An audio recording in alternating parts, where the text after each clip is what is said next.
बयबो नायगिरि नोंथांमोनखौ मुगानि रादाब इउटुब चेनेलाव बरायनानै लाग्रोबाय। दिनै आं होनो सानदों पलिटिकेल साइन्स आयदानि मस्ट इम्परटेन्ट सोंनाय आरो फिननाय।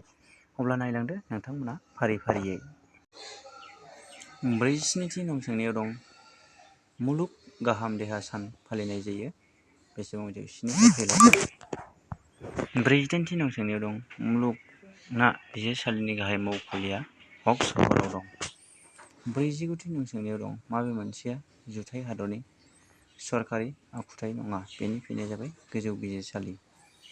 50थि नं सोंनायाव दं सैतम जयतेने बे बाथ्राखौ लानाय जादोंमोन मुण्डक उपनिषदनिफ्राय।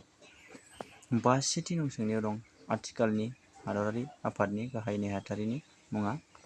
बेनि फिननाया जागोन बेन कि मुन। 52थि नं सोंनायाव दं गिबि हारिमा लोगो लाथि सोमावसारनाय आफाद खुंदोंमोन बेलग्रेडआव। 53थि नं सोंनायाव दं हादरारि आरो मिरुआरि मन्थ्रि आफादनि मादाव गोरोबथाया गाहाय मन्थ्रि।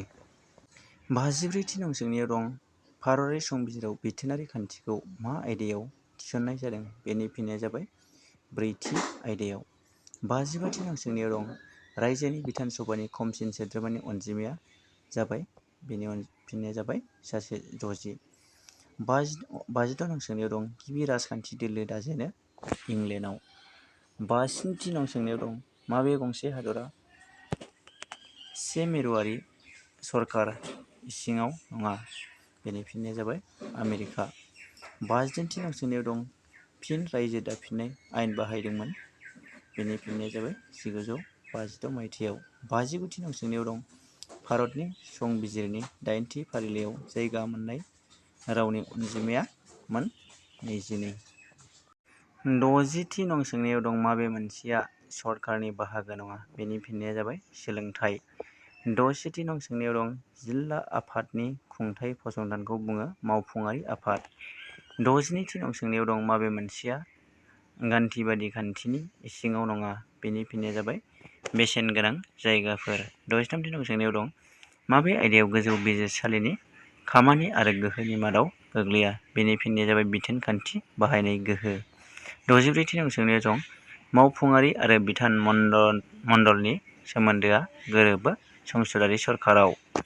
65थि नं सोंनायाव दं रैखाथि आफादाव गागि नङै सोद्रोमाफोरखौ बोसोरनि थाखाय सायख'नाय जायो? बेनि फिननाया जाबाय 2 बोसोर। 66थि नं सोंनायाव दं मुलुगनां इसिङारि बिजिरसालि बिजिरगिरिफोरा मोनफ्राम बोसोराव आजिरा लायो? बेनि फिननाया जाबाय मोनफ्रोम 3 बोसोरनि उनाव। 67थि नं सोंनायाव दं मुलुगनां आफादनि सान फालिनाय जायो? बेनि फिननाया जाबाय 24 अक्ट'बराव। 67थि नं सोंनायाव दं मुलुगनां आफाद सान फालिनाय जायो? बेनि फिननाया जाबाय 24 अक्ट'बराव। 68थि नं सोंनायाव दं इउनेस्क'नि गाहाय मावखुलिया बबेयाव दं? बेनि फिननाया जाबाय पेरिसाव। 69थि नं सोंनायाव दं मुलुगनां रांखान्थियारि थुबिल गायसननाय जादोंमोन? बेनि फिननाया जाबाय 1946 मायथाइयाव।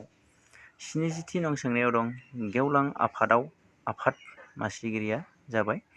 सायख'जानाय मासिगिरिया। 71थि नं सोंनायाव दं समाज आरो सुबुंनि सोमोन्दोआ एंगारहायै सोमोन्दो? बे बिबुंथिया जादों एरिस्टलनि।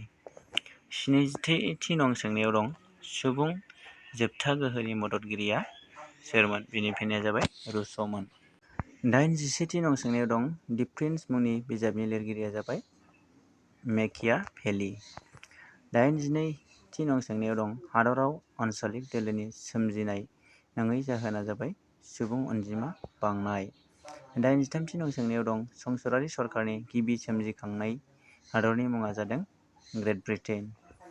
84थि नं सोंनायाव दं भट होनायनि मोन्थाइखौ बुंनाय जायो राजखान्थियारि मोन्थाइ। 85थि नं सोंनायाव दं मायथाइयाव भारतआव मोननै समाजबादि दोलो सोमजिदोंमोन? बबे मायथाइयाव? बेनि फिननाया जाबाय 1964 मायथाइयाव। 86थि नं सोंनायाव दं सुबुं दारानि सुबुंनि खाथिसिन सोलोंथाइ खुलिया जाबाय जायगायारि खुंथाइ। 14थि दफा खान्थिनि बाहायगिरिया सोरमोन? बेनि फिननाया जाबाय उइलसना।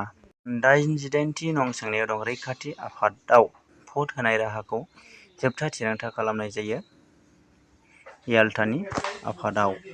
89थि नं सोंनायाव दं रांखान्थियारि आरो समाजारि आफादनि गासै सोद्रोमानि अनजिमाया सा 27।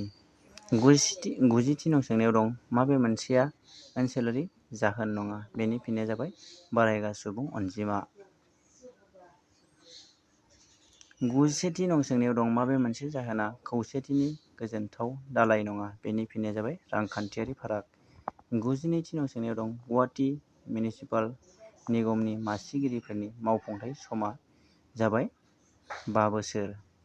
93थि नं सोंनायाव दं गुदि मावफुंथायफोरा संबिजिरारि आयेन बादियै मायथाइयाव मान मोनदोंमोन? बेनि फिननाया जाबाय 1976 मायथाइयाव।